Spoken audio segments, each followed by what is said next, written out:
When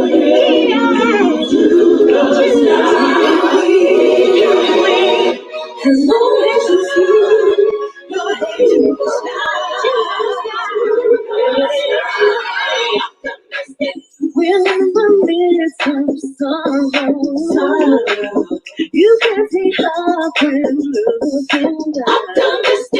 On a brighter day, tomorrow will rain. Oh, you hear the voice of reason telling you this could never be done. No matter how hard reality seems, just hold on to your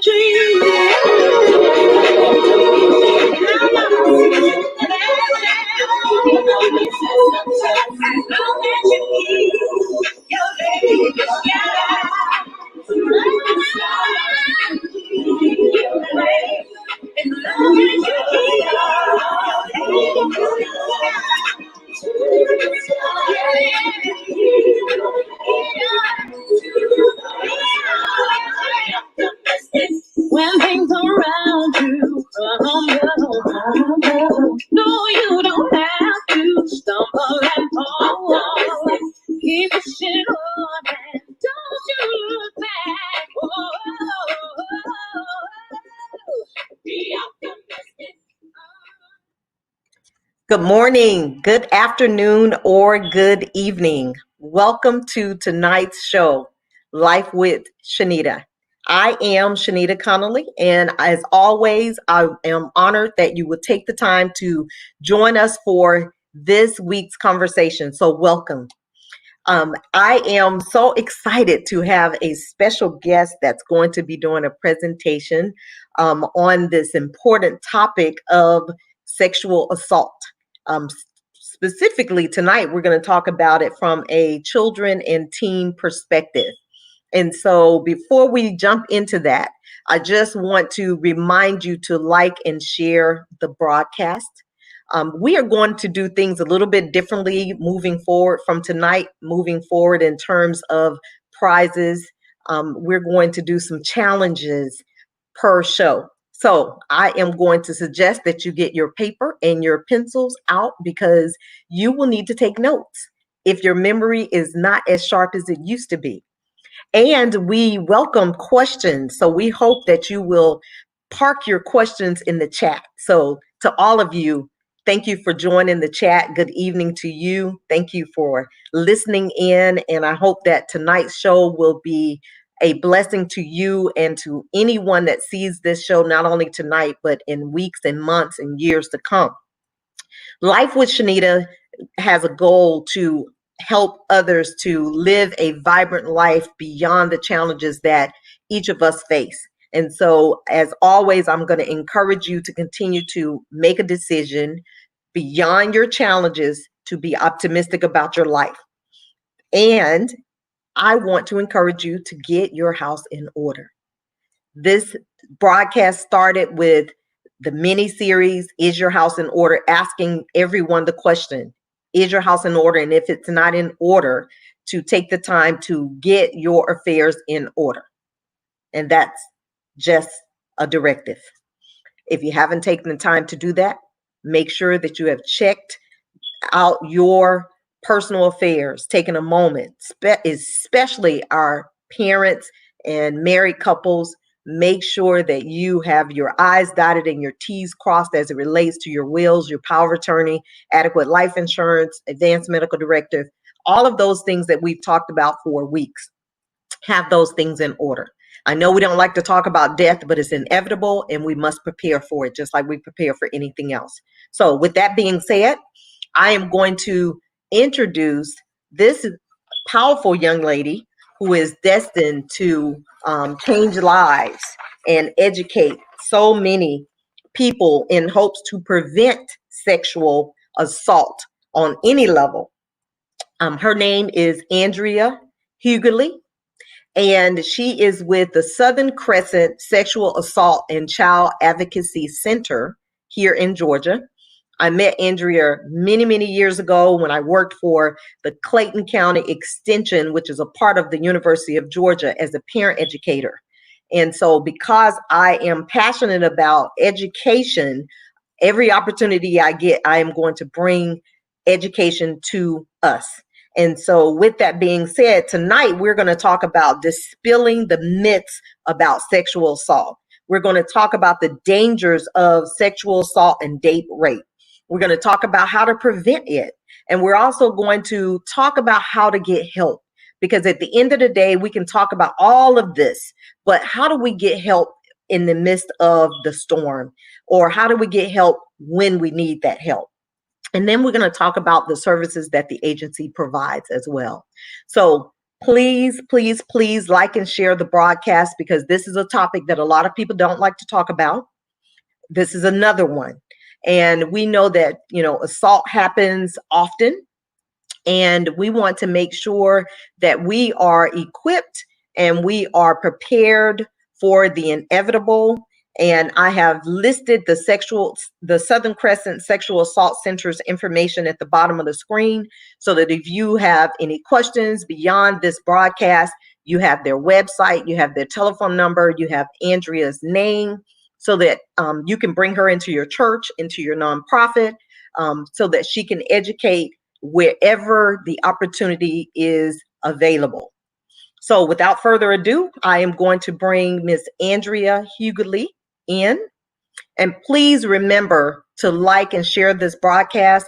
Also, there's a chat box for StreamYard, the broadcast. There's a chat box there. Hopefully I don't miss many of the questions that come through Facebook, but there is a chat box for this broadcast. Please put your questions there for us, and I will try to catch those that put questions in the Facebook live stream. I will try my best to catch those questions. So if you guys would join me in welcoming Miss Andrea Hughley, and she has a presentation that she is going to present to us this evening. Good evening, Miss Hughley. Good evening. How are you? Wonderful. How are you? I am pretty good. Pretty good. Thanks for asking. Wonderful. Yes, welcome. So first, I want to thank you for having me on today. I greatly appreciate it. Any chance that I get to, provide education to folks, I am here for it. So thank you so much for this opportunity today. You're welcome. You're welcome. It's passionate for you as well as for me. So I just thank you for being here. And I'm going to turn it over to you to introduce yourself to the audience and start your presentation. And as questions come, I will definitely pull your string and ask those questions. All righty. Well, again, my name is Andrea Hughley. I am the prevention educator at Southern Crescent Sexual Assault and Child Advocacy Center. I have been there for a little over 7 years now. I actually started my internship from college. I graduated from Clayton State University. I started as an intern there, and here I am today, 7.5 years later. So I guess a little bit about what I do. So as a prevention educator, I get a chance to educate. So basically, I always joke and say anyone that will have me and that wants to listen to me run my mouth, I am there. But mainly I had, prior to this COVID-19, I worked primarily in the schools, mainly with high school students, teaching a program called Safe Dates. And so Safe Dates is just a program that focuses on dating violence and teaching teenagers how to recognize it in their relationships. So I've done that, and I've worked on college campuses. I've been able to give back at Clayton State and other college campuses, churches, pretty much you name it. I've been able to do that over the years. And in addition to being a prevention educator, I'm also a trained forensic interviewer. So at some point in my presentation, I'll talk a little bit about that. But and what a forensic interviewer does. So that's just a little bit about myself. Oh, and in addition to work, I have 2 little ones. Well, they're not little, not so little. My son's 17, so he's a rising senior. And my daughter, she will be 21 in October. So I have a teenager and a young adult here at home. So that in itself is education. That's experience. Indeed. Well, welcome. Thank you. Thank you so much. So I'm going to go ahead and pull up my presentation for you all. And so again, if you have questions, feel free to, like Shenita said, to put those in the chat box, and we will try our best to get those answered for you.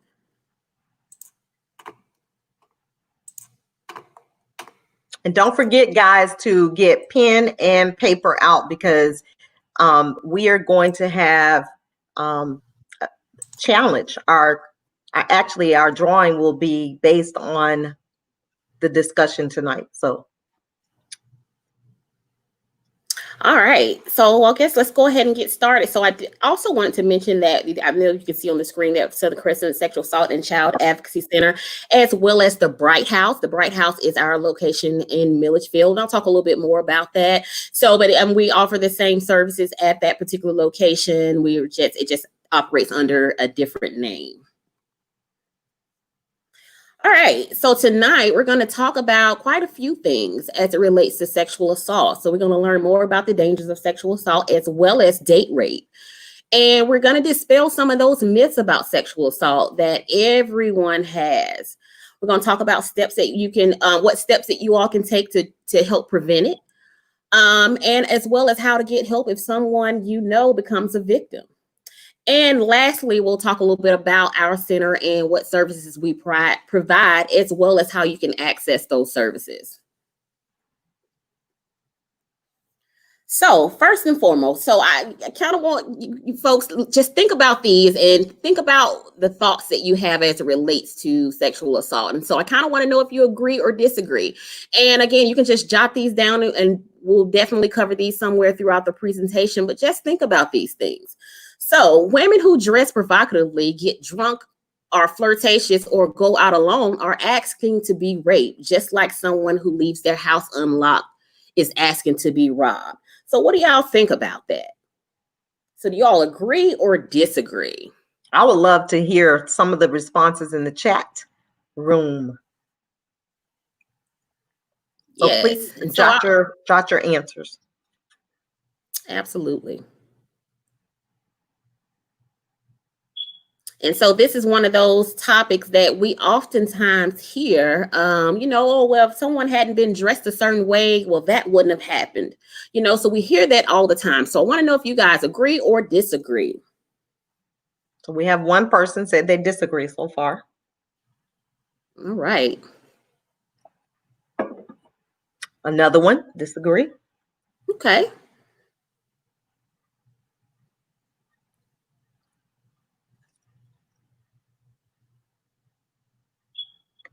All right. And so I'm going to move on to the next one. So let's see. So most sexual assaults are committed by a stranger. Do you agree or disagree?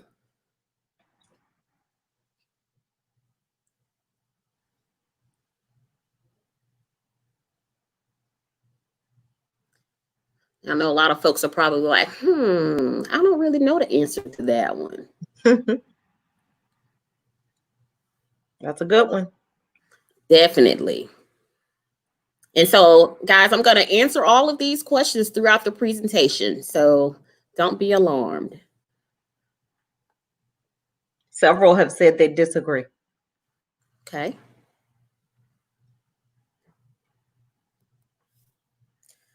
So this is a hot topic right here. So victims frequently cry rape and falsely report the crime to police, hoping to gain attention and or money. Do you all agree or disagree?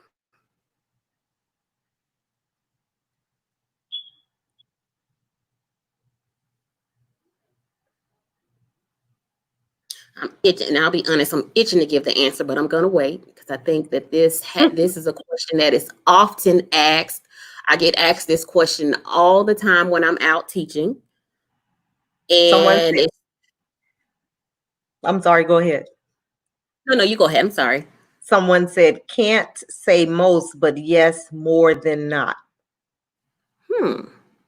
Okay. And someone said they agree and disagree. Okay. I actually knew someone who cried rape because they were a teen and they thought they were going to get in trouble. So that was just a great way to try to get out of trouble. Wow. Isn't that something? That is something. And so let me go ahead and say this little bit about this one. So according to the FBI, and so let me just say this, most police, well, all police departments, they are mandated to report their crimes to the FBI. And so as it relates to false claims of sexual assault, they only make up about 2% of those reported. Wow. So it doesn't happen as often as we think it does. And I always say I kind of fault the media for that, because when we think of, oh, we hear about things that like this on the news, stories, oh, so and so celebrity was falsely accused. It makes you think, it gives a false sense that it happens all the time, when in actuality it only happens in about 2% of the cases, the reported cases. And that's So small. and so that's what we have to think about. I think if we hear something enough on the news, we'll start to believe it. So if someone told us a million times, that the sky is red, and we hear it so much, we're going to go outside and check, because we're going to start to believe what we are hearing. So it goes for this as well, as it relates to victims allegedly false reporting sexual assault or rape. It just doesn't happen as often. And that's not to say that it doesn't. So again, that's that 2%. It only happens in 2% of those reported cases. So I felt the need to kind of talk a little bit more about that one, because it hurts my heart to hear, especially when I'm working with teenagers, it hurts me to hear them so often talk about, oh, well, so and so is lying, they only doing it for money. And it hurts, and it makes it hard for those victims out there. It's because people won't believe them. Mm-hmm. Only females can be sexually assaulted or raped. Do you all agree or disagree?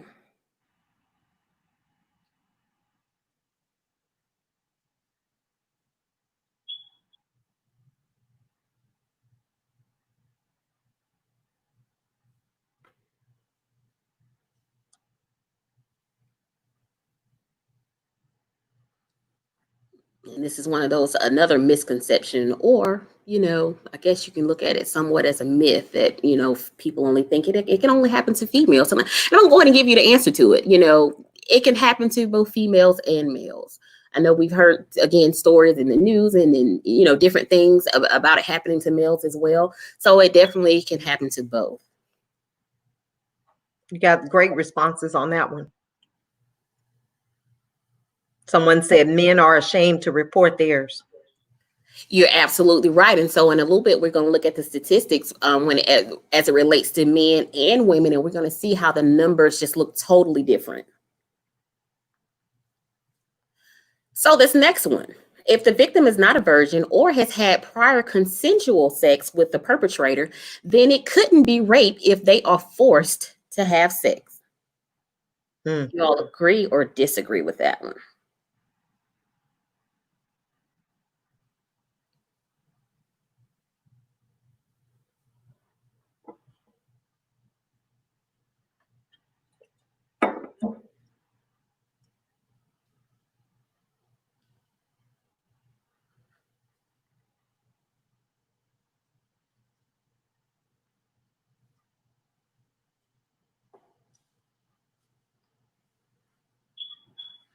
And as it relates to this one, so, there's a key word here, and I want somebody to pick it out. But what's the key word here in this phrase?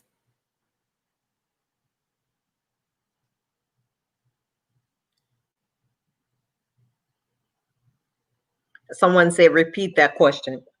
So if the victim is not a virgin or has had prior consensual sex with the perpetrator, then it couldn't be rape if they are forced to have sex. So let's see if I can reword it. So if two people, let's just say, are in a relationship. Someone gave an answer. Should I share that? Sure. The word you were looking for was it forced? That's the key word. It comes down to someone being forced. So even if someone is in a relationship and one person is forcing the other person to have sex and they don't want to do it, and it happens anyway, that's rape. It becomes rape. And it doesn't matter that they've had sex before. It doesn't matter that they're in a relationship. No one should force the other person to do something that they don't want to do. Totally agree.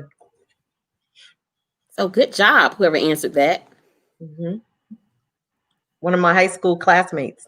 All right. So victims who did not physically fight back were not actually raped. Do you all agree or disagree with that one?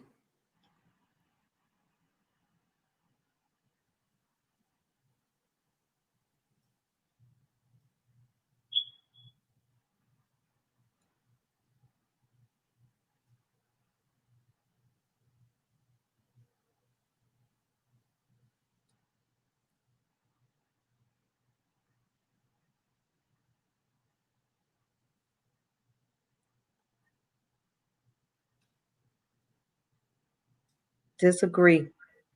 All right. And so again, we're going to talk about this a little bit shortly.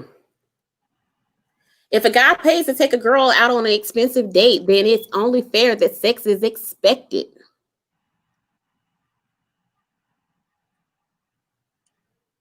Disagree came up. Great. All right. Understandably, after an individual has been sexually assaulted, he or she will show outward physical and emotional trauma as a result of the assault.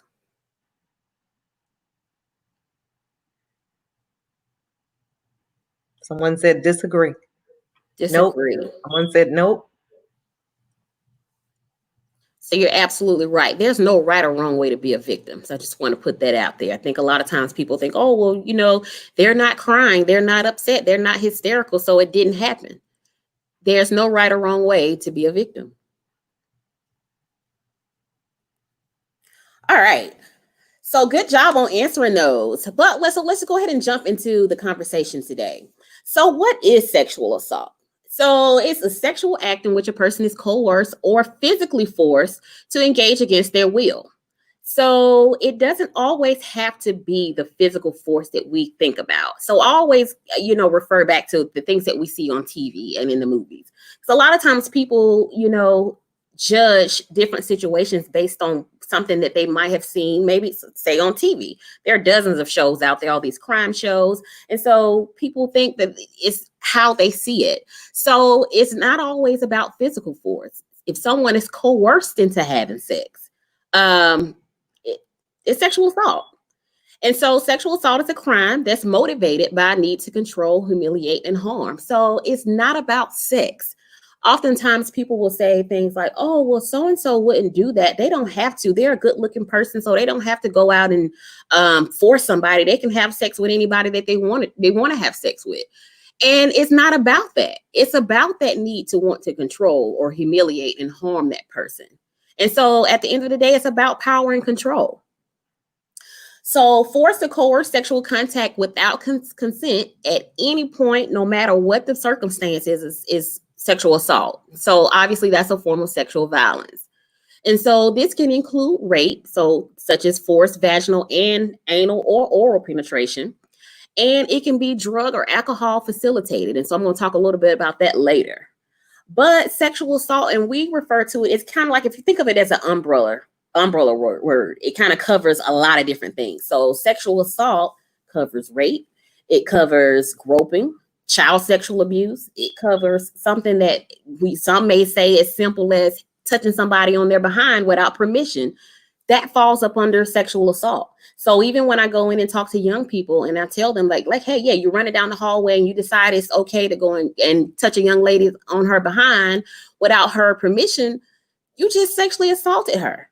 So I think it's all about us understanding what all sexual assault entails. I think most people, when they hear the word sexual assault, they think about only of the term rape, but there are a bunch of other things that actually fall into that category.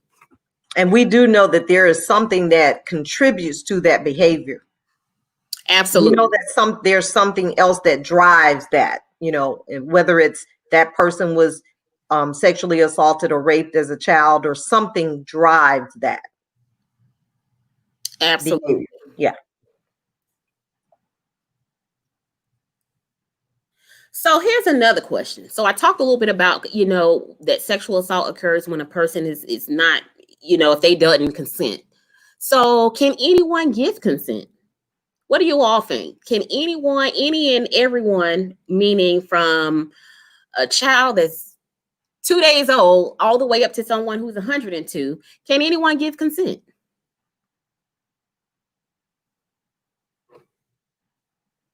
Hmm.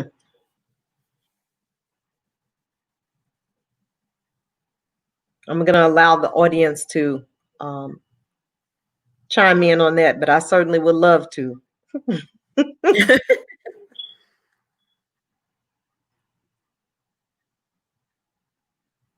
Don't be shy, guys.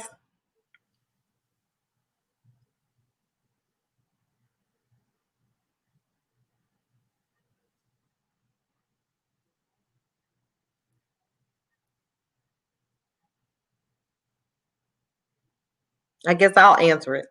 Okay, Absolutely not. absolutely not. So, no, you're right. So let's talk a little bit about consent. So first off, consent is the acceptance or approval of what is planned or done by another. So in other words, that's you giving someone permission to do whatever it is that you decide you want to give them permission to do.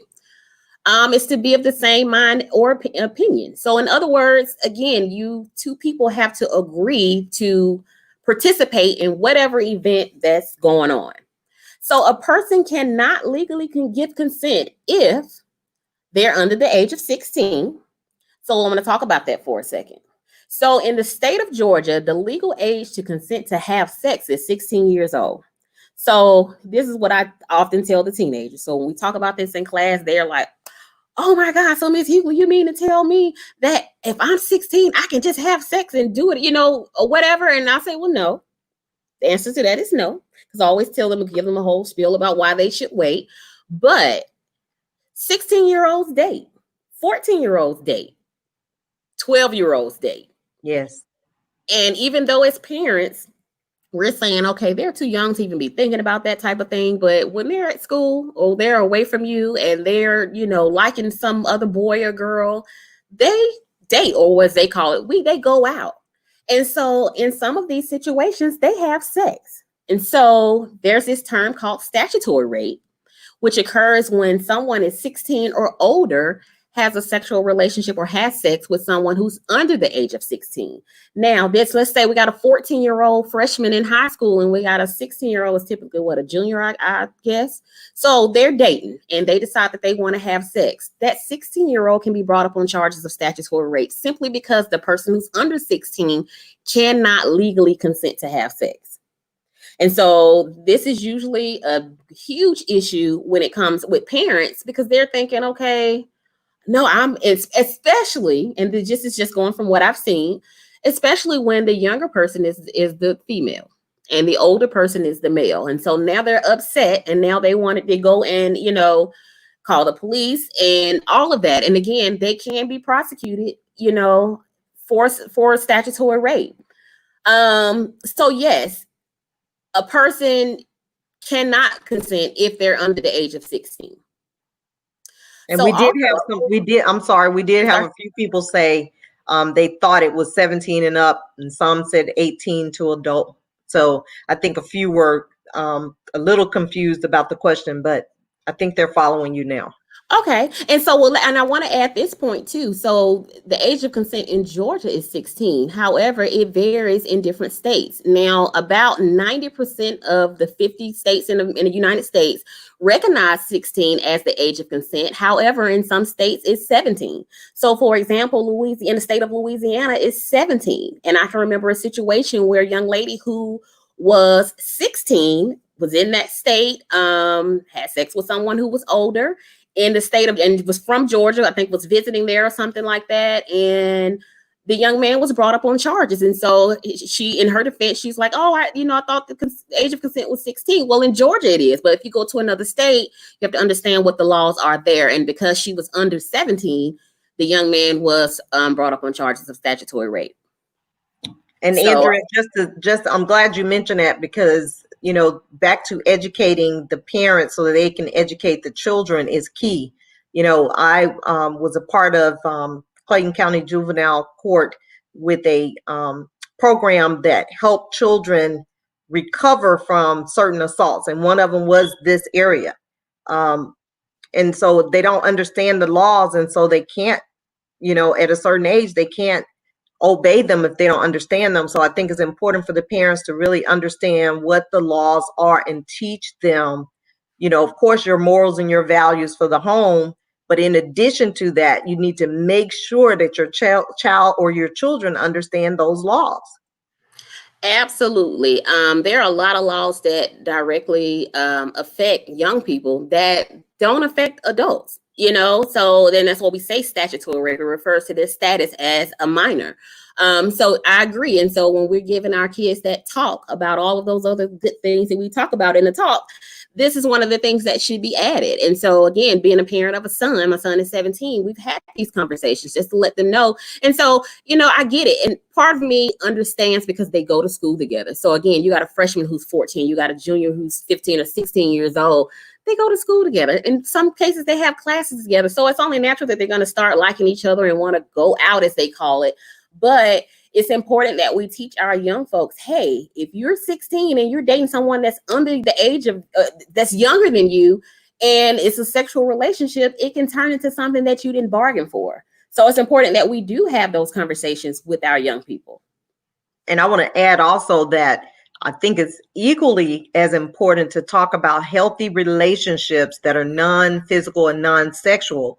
And I think that many times we shy away from teaching relationship conversation or topics in fear of the sex being a part of it. But I think it's important for us, particularly in the African American community, that we start talking about, you know, relationships, healthy relationships with the opposite sex, because, you know, you may have an 8 or 9-year-old that likes boys early. So do you just kind of not have that conversation, or do you have that conversation because it's natural? And then you teach them what's appropriate and what's not appropriate so that they understand that.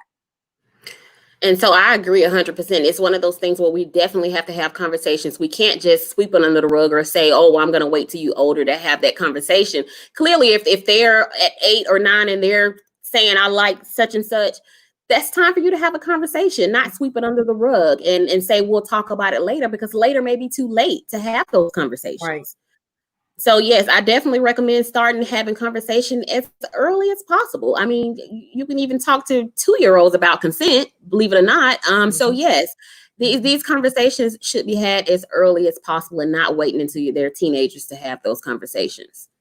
I remember when I first started my summer camp in 2003, your agency used to come to our camp and do age appropriate workshops, good touch, bad touch, with the teens and the, you know, and it was important for me to have that type of conversation in that setting, because of course it's normal for teenagers to be fond of each other.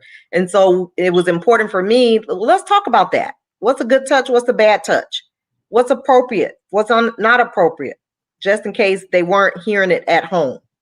Right. And that's awesome, because a lot of times they don't hear it at home. And a lot of times, you know, even when I usually when I see them in high school, they're in 9th grade, usually when they're in the health classes. And so at that point, just talking to them, it's a lot of students that actually come to me and say, this is the first time that I've heard a lot of this information. They haven't heard it at home. And the other part of that is that they're talking to each other. So if you have this one 14-year-old talking to another 14-year-old about it, and neither one of them have the correct information, I mean, they're doomed for disaster, because it's like I always say, it's the blind leading the blind. They have to get the information from a responsible adult versus thinking that what their friends are telling them is correct, because 9 times out of 10, that's not correct either, what they're saying. Absolutely. So, but getting back to consent, a person cannot legally consent if they're under the influence of alcohol or drugs.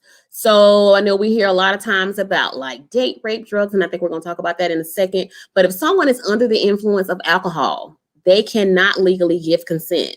It's just like if you were going to sign a contract to, say, purchase a car. You go to purchase a car and it's time to do the paperwork, and you're in there and you're just intoxicated to the point that you almost don't know what's going on. They legally cannot allow you to sign that paperwork because you're not in your correct mind. So it goes along with sex. If someone is intoxicated to the point that they don't know what's going on, then obviously that person can't legally give consent, or that person can't say that this is something that I definitely want to do. So they cannot legally consent if they're under the influence of alcohol or drugs. And that goes to the threat of violence. So an example would be a person is asking another person, I don't know, let's say I want to have sex, and the person say no, I don't want to do it, and now this person pulls out a weapon, or this person says, well, if you don't do it, I'm gonna kill you, or I'm gonna hurt your family, or whatever the case may be. Because that person has been threatened with violence, consent goes out the window. So let's just say that person go ahead and does it simply because they don't want this person to hurt them or to hurt their family member. Consent goes out the window. So that there is no longer a consensual situation because that person was threatened or coerced into doing it. Someone has the upper hand.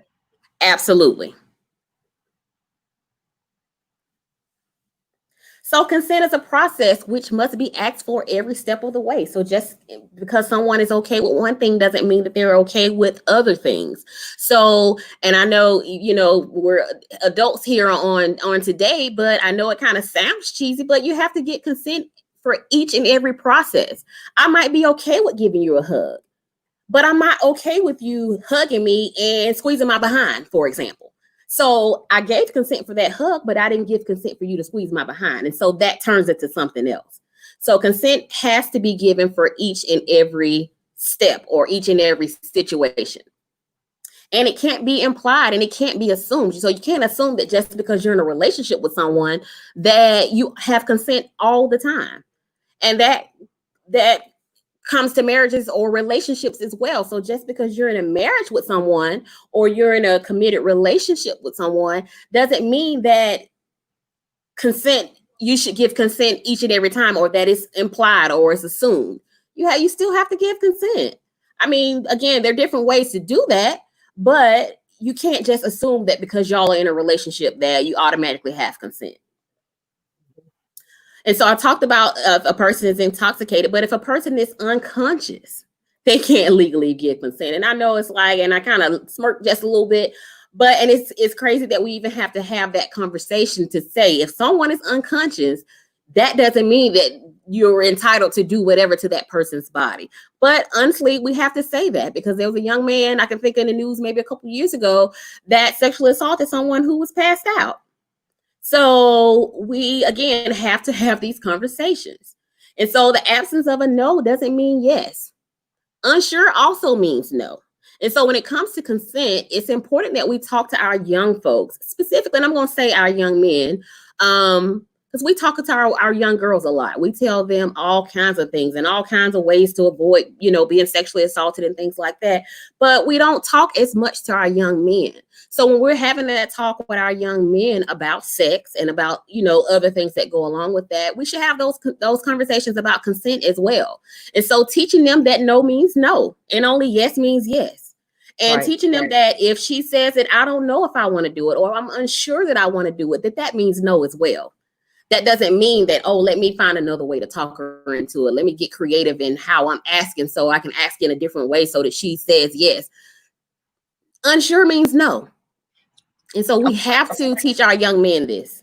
I'm glad you mentioned a young man because I had a friend who, as a young boy, was coerced into sex by an older female. And he believes that, of course, it was rape because he was young at the time. And he believed also that it contributed to his sex drive as an adult because he was introduced to sex by that female at a young age. So you're right. We do need to talk to these young boys. Absolutely. I'm always thinking of something that I heard in the news, but I remember, I can't remember some rapper. I can't remember what his name was, but he spoke of, maybe of hiring someone to pleasure his nephew who was underage. And so the conversations in the comments was about, he just made him, into a man, and it was by an older woman. And so they didn't see it as an issue, but that's really an issue. And there are so many men out here that have, issues as it relates to intimacy based on situations like that when they were younger and they were sexually assaulted by, an older babysitter or an older female family member. So we definitely have to have these conversations and let our young men know that, hey, no means no when it comes to you too. You know, Absolutely. just because you're a boy or a young man doesn't mean that you want to have sex all the time. Hmm. And that you can't say no if someone is forcing it on you. Hmm. But I'm hoping that the parents will be courageous enough to have the open conversation, you know, that it's not taboo. Yes. And so, of course, we know that when it comes to sex, sex is taboo anyway. And so, which is why when we talk about things like this, a lot of times people kind of shy away from it. But these things are happening, and the numbers are off the charts. Like, it is definitely happening in every community. Hmm. No community is exempt from it. Right. So understand, if someone does not or cannot consent to sex, is rape. That just kind of goes back to if someone's intoxicated, they cannot give consent to have sex. That's Even if someone, now I'm going to throw this out here, even if someone said, oh, they told you earlier in the day, let's say y'all were planning to go out, they said early in the day, this is what we're going to do after our date, whatever. However, now while you're out on a date and you went out for dinner and you had drinks, this person became intoxicated. So just because earlier in the day she said that I wanted, this is what's going to happen later on, now that she's intoxicated, we don't know if she wanted to change her mind. So you can't assume just because she might have said earlier in that day that that's what she wanted to do, that that's what she still wants to do and it's later on. So if she's intoxicated or whatever the case, or he, then they can't give consent. And just so you know, we are about 15 minutes out. Okay. All right, so I want you to know some facts about sexual assault. So it affects many people's lives, both directly and indirectly. And so when we say indirectly, we're referring to those family members of the survivor. So it can span age, sexual orientation, religion, and gender. So anyone can be sexually assaulted. It's not just a female problem. It's a male problem. It's a Black problem, white problem. It can affect anyone. And it also affects people of different socioeconomic backgrounds and education levels. So it doesn't mean that just because someone is undereducated or what we may conceive as poverty stricken, that those are the only people that are sexually assaulted. Anyone can be sexually assaulted. So just some additional facts. It is a common misconception that sexual assault and rape are mostly perpetrated by strangers. So I think that was one of our things at the beginning. So anyone can be sexually assaulted. I think that most people think it only happens, or it happens more with strangers, when in fact, most survivors know their perpetrators in some type of way. So it's about 85% of sexual assaults are perpetrated by someone that the victim knows. And I was going to, try to bring someone in today to share a little bit of her story and how she was molested by her stepfather. And it started a spiraling out of control with having children out of wedlock and so forth. But, she has, she's an adult and still, successful, but it really did scar her. Absolutely. When we think about, and it can go a lot of different ways. And when we think about, say, for example, women who we perceive as promiscuous, a lot of times that's the fallout from being sexually assaulted, specifically sometimes at a young age. So that's usually the fallout. So when we think about these people and we're sometimes quick to judge these people, we have to stop and think that they're acting this way for a reason. Mm-hmm. So it's not as clear cut as we think it normally is. But not fighting can be a means to protect the person who is being assaulted from being harmed. So if someone is not fighting back, that doesn't mean that they allowed it to happen. It means that they're trying to protect themselves. So it doesn't always look like the person, that's kicking and fighting and screaming. It doesn't always happen like that. So I just want you guys to keep in mind that sexual assault and rape is never the victim's fault. A victim doesn't do anything to cause it. I don't care how they're dressed. I don't care if they're intoxicated out at 1:00 in the morning. There's nothing that they do that caused themselves to be sexually assaulted. It is never their fault.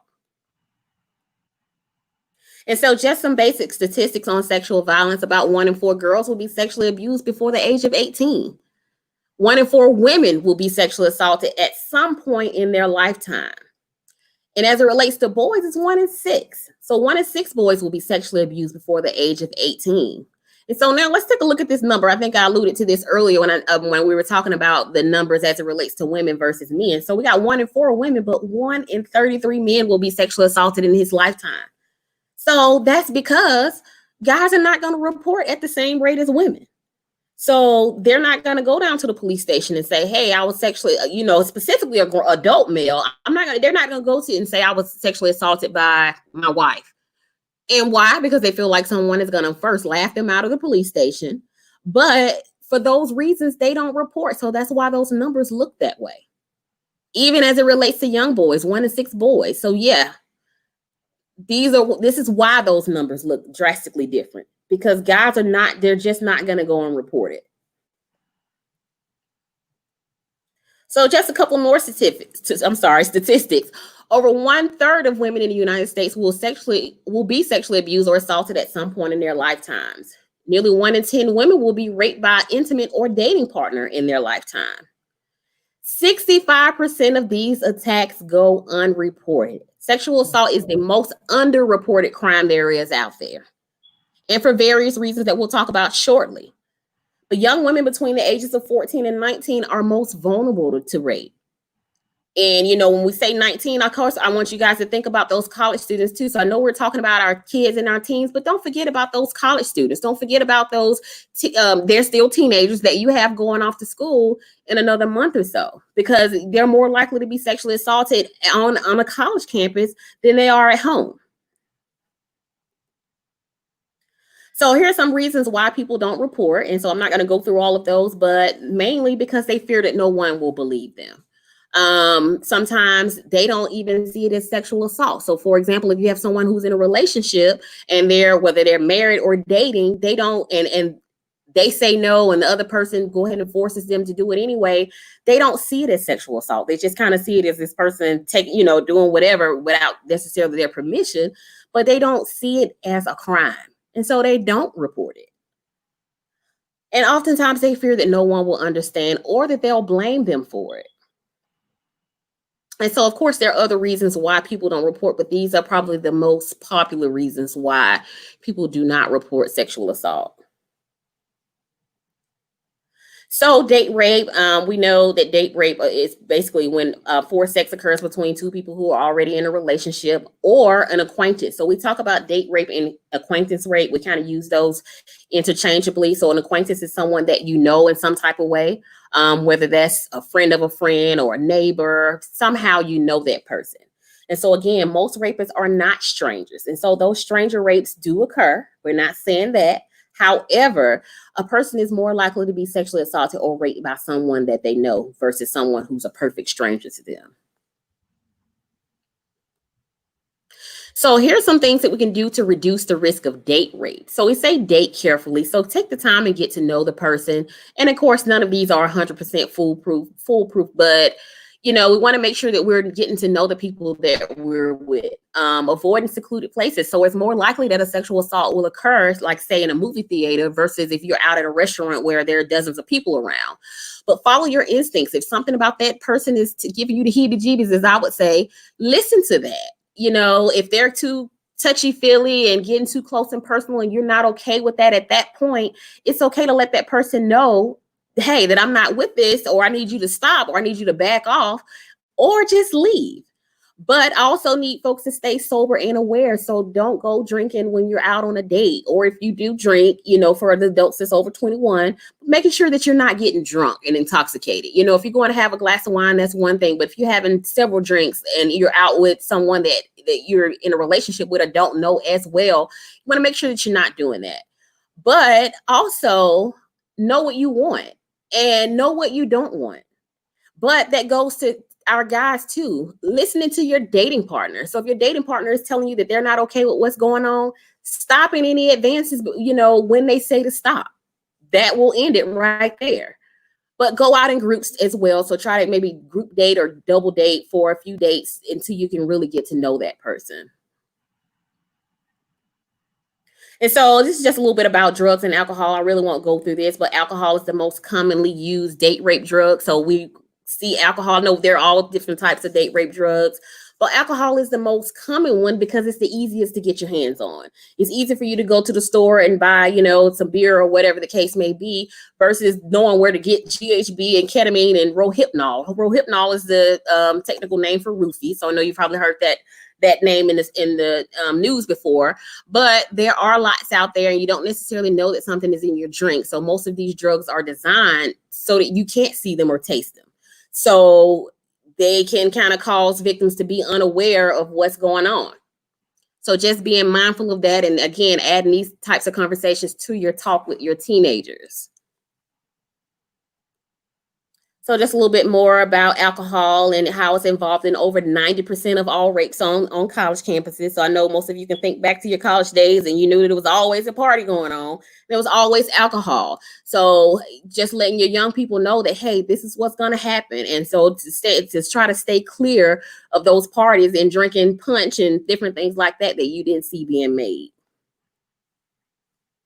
So a little bit about, we know what drugs and alcohol can do to you. So it dulls the senses and things like that. And so it can cause blackouts and loss of consciousness. It can also make people aggressive, and it can also make folks a little bit more timid. So whereas when they weren't drinking, they would normally say, no, I'm not going for this. But now that they've been drinking, they're less likely to resist. So it's why this is a drug of choice for most predators. So remember that although it involves forced sex, rape is not about sex or passion. It's about power and control. So rape is an act of aggression and violence. So no one deserves to be sexually assaulted or raped ever. There's nothing, like I said earlier, that makes it okay for someone to sexually assault someone. And we all know that men can be sexually assaulted as well. So what should you do if someone you know is sexually assaulted? The first thing you can do is believe them, not assuming that they're lying, not trying to figure out what they did wrong. So believe their story, believe what they tell you. So I want to talk quickly about grooming. So though we've been talking a little bit about teenagers and as young adults, we're going to talk about a little bit about children. So grooming happens before children are sexually abused. They're often groomed by their abusers. So when children are sexually abused, they're oftentimes sexually abused by someone that they know and someone who's typically close to them. So with this, you'll have a person that's offering, like, let's just say you're a single mom and you can't get your kids to back and forth to school or to football practice or cheerleader or whatever. And so now you have someone stepping up and saying, oh, I'll take them, no problem. And so in the back of your head, you kind of think, well, why is this person being so nice to me? So you have to think about situations like that. So if a person is offering special attention or even purchasing gifts for your kids, it's a potential that person could be grooming them for sexual abuse. So typically they'll try to isolate the child from others. So let's say, for example, you have 3 or 4 little cousins together and you have this one kid that uncle or so-and-so is always pulling to the side and talking specifically to them versus talking to all of the nieces and nephews. So you want to be mindful of that and knowing that that's not necessarily a good situation, that person could be meaning harm to that child.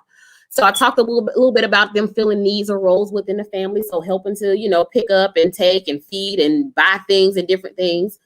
But sometimes if they're treating the child as if they're older, so you have a 10-year-old, but now someone is kind of, buying them gifts that seems like they're a little bit more mature, buying nail polish, buying, shirts, cut off shirts or short shorts or things like that. So they start to treat or purchase things for them like that. Keeping secrets from parents is a big no-no. So we should definitely talk to our kids about not keeping secrets. Specifically, when it comes to secrets that someone is telling them to keep from you as a parent. So they're saying, okay, I'm going to buy you, this, I don't know, Xbox game, but don't tell your mom that I bought you this game. So off the top, that should tell you that something's going on. So why are you telling them to keep buying the games a secret from me? So that's a complete no-no. So letting them know that if, you're not going to get in trouble, tell me what so-and-so, what secret they told you to keep. And, because a lot of times predators will say, if you tell someone that, you're going to get in trouble, you're going to be made to leave your house, or, you don't want to get me in trouble. You don't want uncle or so-and-so to go to jail, do you? So they'll say things like that, but they'll ask them to keep those secrets away from the parents. And so gradually they'll start to cross boundaries. They'll start to cross physical boundaries. Whereas they'll, normally tapping you on the shoulder or giving a hug. Now the hugs are a little more frontal, or, they're touching their back or touching their leg.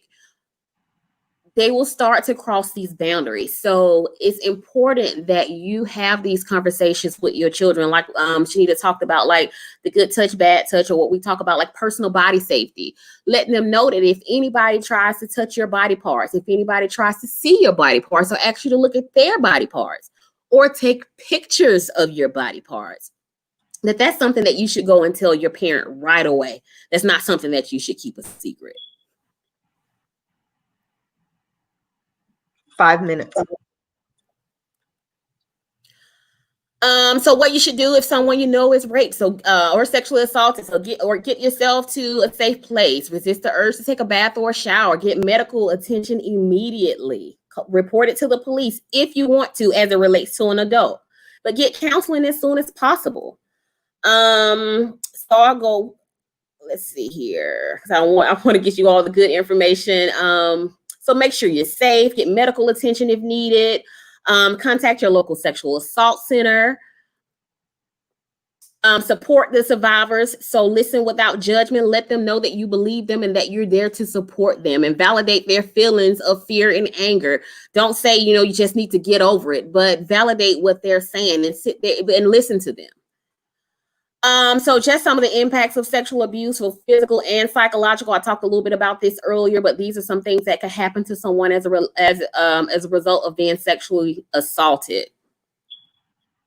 And just a little bit about us. So we have a 24-hour crisis line. I know she's streaming that, but these are all of the services that we offer at our center. We have 4 locations, one in Hampton, Jonesboro, Noonan, and Milledgeville. And so our crisis line number, again, that's posted, and I'm getting ready to show it on the next slide. But if you have questions about anything, please feel free to either call our crisis line, call our office, or email me at ahugley@scsac.org. You can visit our website for additional information. And if you're on Facebook, please find our page on Facebook and like it. So I'm sorry that it rushed a little bit at the end, but I wanted to make sure that I got you all the important information. That was awesome. I'm sure that your presentation hit home for many people, and I hope that it equipped them to have the conversation with their children, family members, and to share it with others. So I'm hoping that this broadcast will be shared over and over and over and over again, because it is so important, and that people will take notice of your website, which is www.scsac.org. And your email address is ahugley, and that's AHUGULEY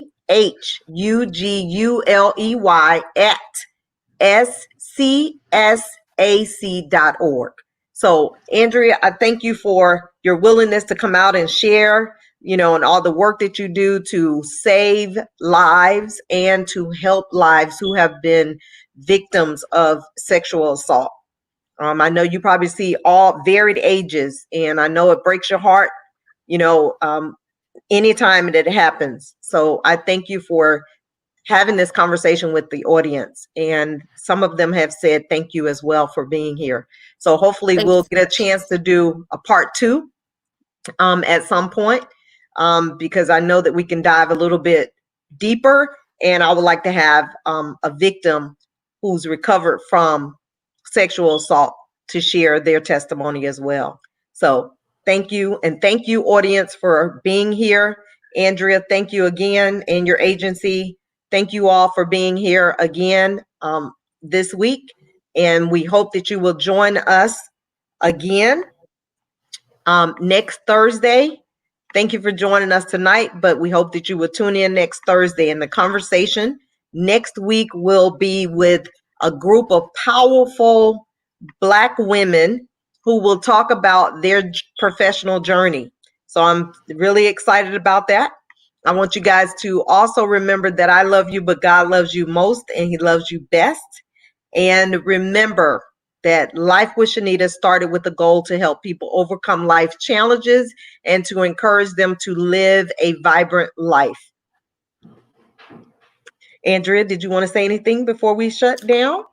I just want to thank you all for having me. If anyone has, like I said, have any questions or concerns, please email me or comment, I guess, in on the live in the comment section. I'll try to hang around a little bit and we can, take a look at some of those. But thank you so much for having me. Yes. Thank you, Andrea. And as always, you guys have an amazing, amazing day.